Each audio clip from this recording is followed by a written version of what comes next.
What's poppin', everybody? Episode 39 of the Slip and Wait podcast coming right at you. This week, I want to talk a little bit about this past weekend's fight between Tony Harrison and Bryant Perrella, and a little bit about the card, which headlined Demetrius Andrade against Liam Williams. So let's get right into it, guys.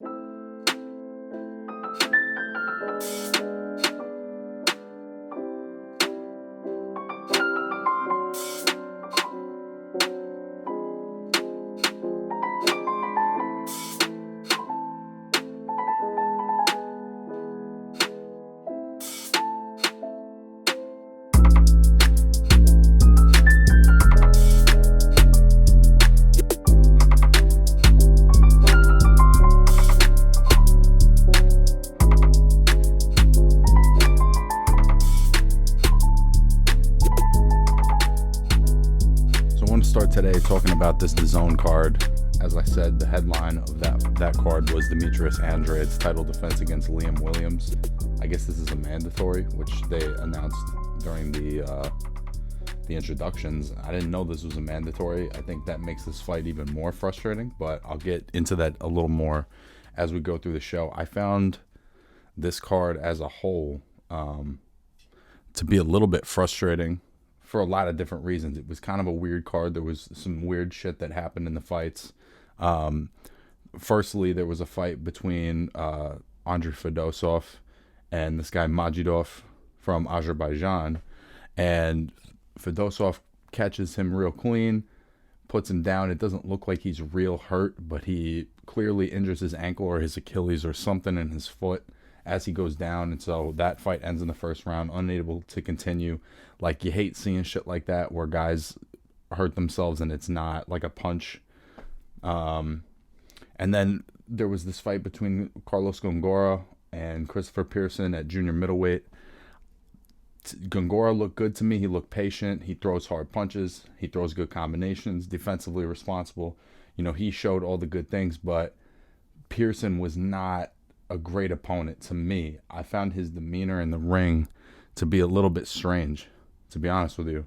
It seemed to me like he was really having to psych himself up to stay in it, and like mentally he was, I don't know, he had a weird kind of chip on his shoulder, and he was kind of like talking back to the ref, and at the same time he was doing a lot of holding. He was very hesitant to let his hands go, and I just didn't see that activity. And then on top of that, you know, he doesn't get knocked out cold. He goes down from an eye injury, which I understand, but it seemed to me that someone as good as Gongora, at this point, being in his early 30s, he should be fighting somebody, I think, a better opponent than this.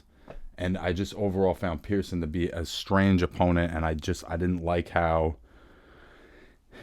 I don't know, he was carrying himself weird. I just didn't see him switched on in this fight, and I would have liked to have seen Gongora in a more challenging, engaging fight than this. And on top of that, he was much, much bigger than this guy.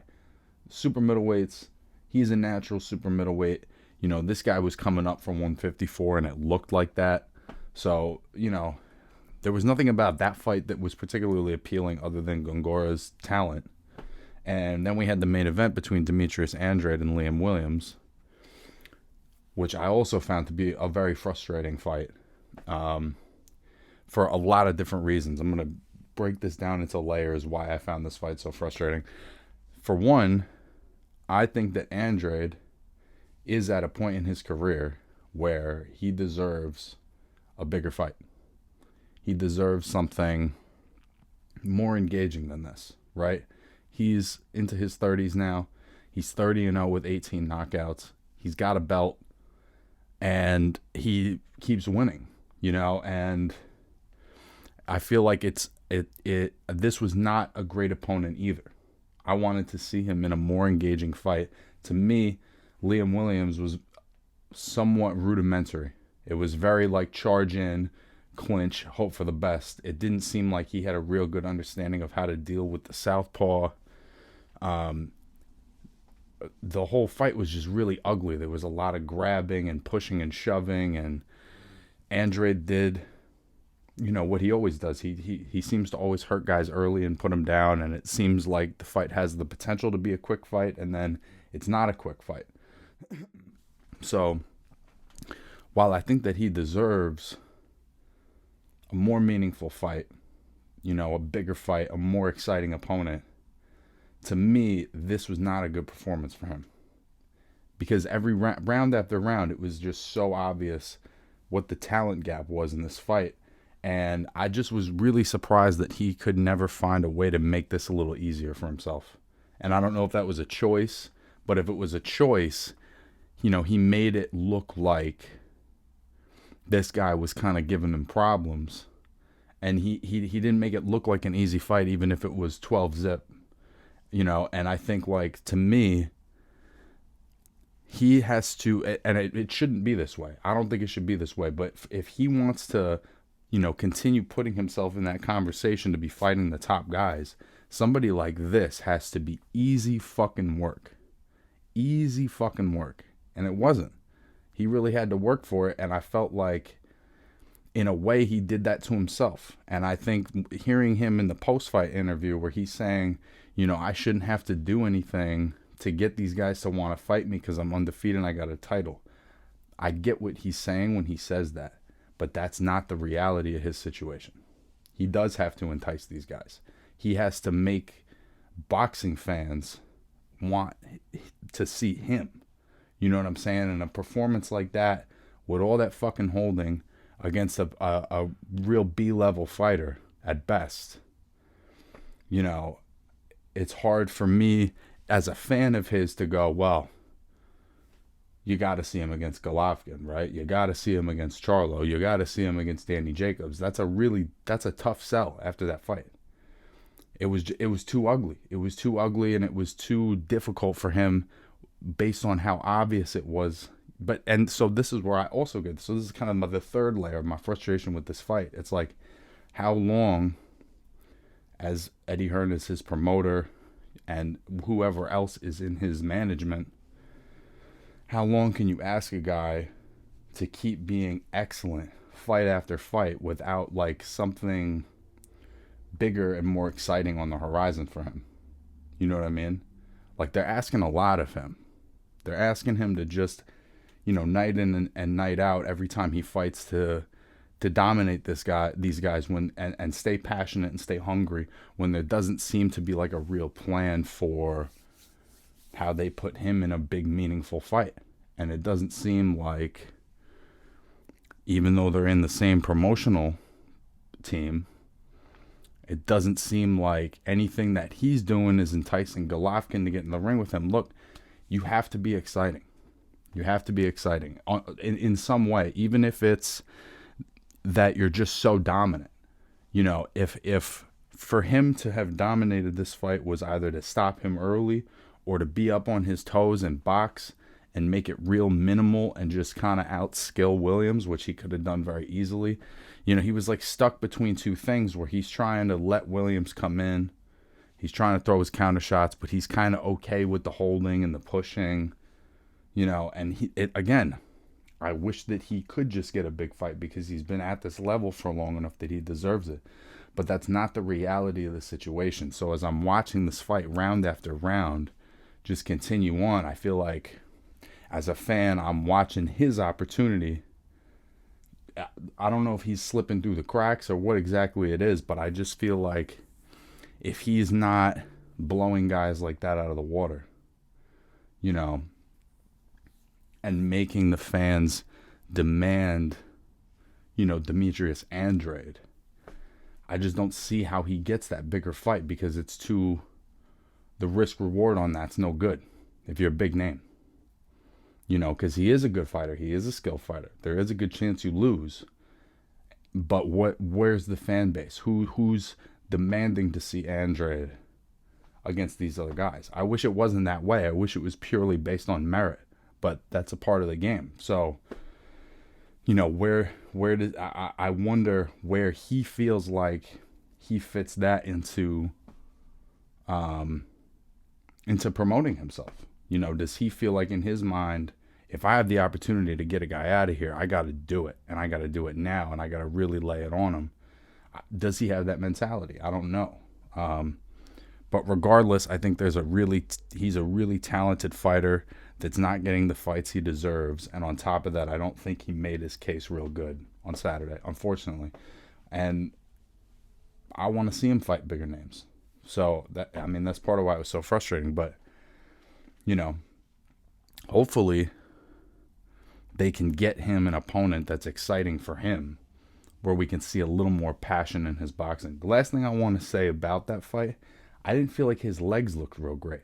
When he was trying to move around, I felt like his legs looked a little unsteady. He looked a little, not slower, but it was a little more of a shuffle than a glide, if you get what I'm saying. So I hope we get to see him in the ring again soon against a better opponent. Ideally, Golovkin, Charlo, whoever it may be. But I think he does have to, it's tough to say, but I think on some level he does have to take some responsibility for making the public demand to see him in big fights, basically. I think that has to be more of what he's concerned about now. And on Fox, on Fox we had the main event between Tony Harrison and Bryant Perrella, which was a draw. And again, Tony Harrison is another top fighter like Andrade, right? He's in the top, definitely top 10, maybe top 5 at junior middleweight. Split 2 fights with Jermell Charlo, who is the consensus number 1 guy at 154. Had a great fight with Jarrett Hurd. It was a great fight. Perrella, on the other hand, I've watched him several times, and he's a good fighter. But when I've watched him, and he's fought top-level guys, Ugas, Galazzo, he's lost. And, I've seen other fights where he's won. I've seen what it looks like where he wins. But if you would, and having never fought at junior middleweight, like if I had done a prediction of this fight, I definitely would have been favoring Harrison just off of his size advantages and his boxing ability and the number of time, like the results of their fights at the top level, pedigree, really. I think that's the word I'm looking for. If I'd gone off of that, I would have picked Harrison, even though I think Perrella's a good fighter. He's got good skills. And then how it actually played out was a very close fight where overall I think Perrella outthrew and outlanded him and spent more time doing what he wanted to do than Harrison did what he wanted to do. The punches that Harrison landed were a little more eye-catching, I think more powerful. I think he hit harder. And so a lot of times that would even the round out. When I watched the fight, I scored the fight 115 and 113 for Perrella.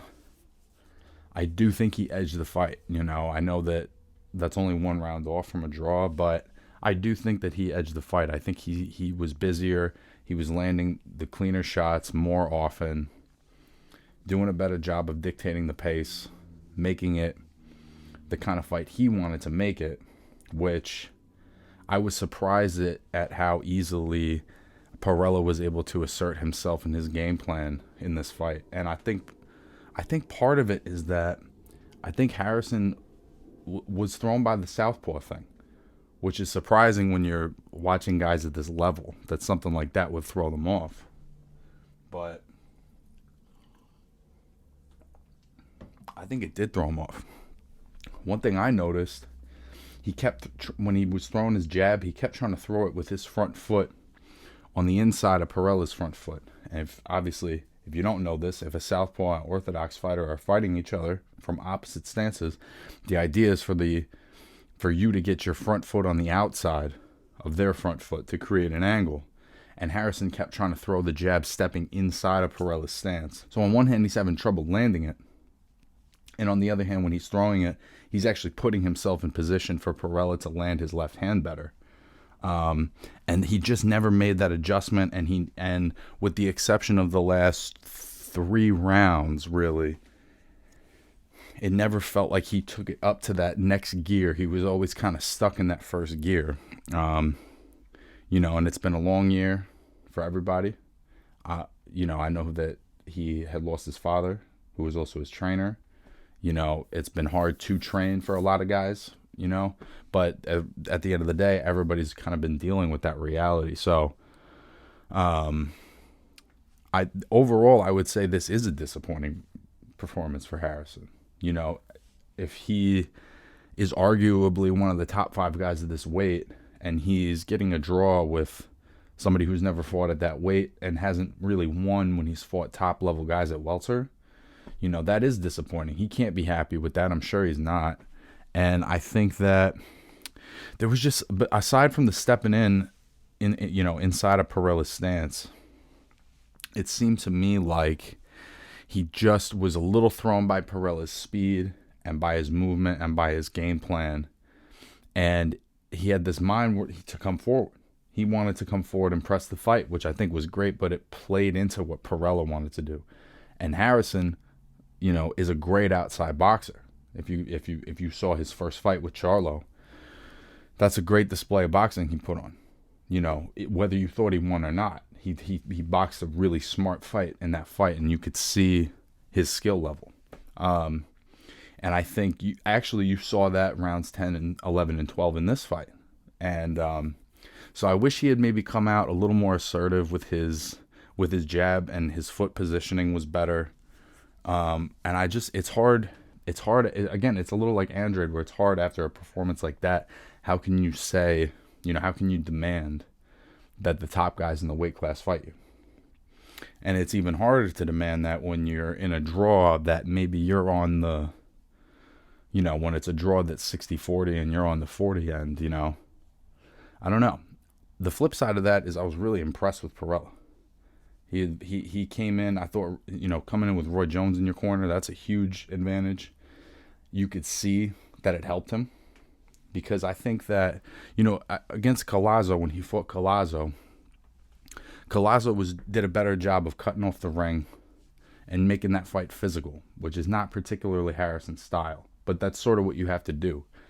And in this fight, I think Perrella never let himself get into a long exchange with Harrison. He really stuck to what he was trying to do.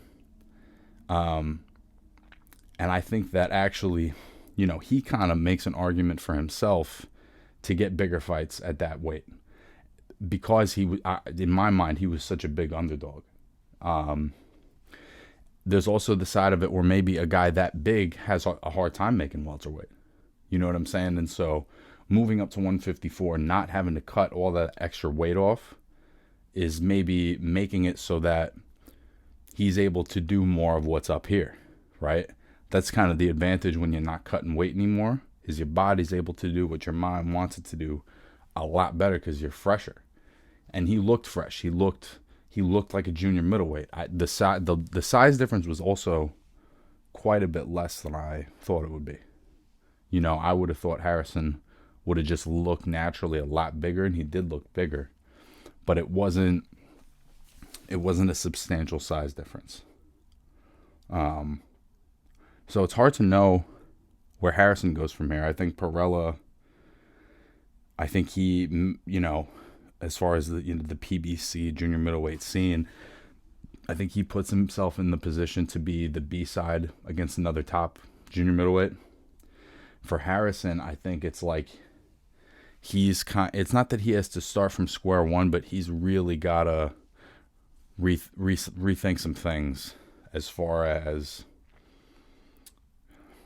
maybe not rethink some things, but I think that he needs to change some things up. I thought that was a pretty stale performance overall, and that's not take away from Perrella.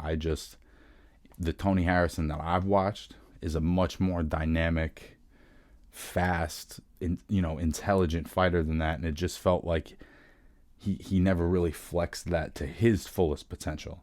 And maybe if he had, Perrella still could have beaten him or gotten a draw with him, but you have to put yourself in that position, you know what I'm saying, in the best position to win. So, you know, if he wanted a third fight with Charlo, I think that's farther away after that performance. I think that he has to put together a string of wins and really dominate and really reassert himself in the junior middleweight division, because it's a stacked division with a lot of guys, man.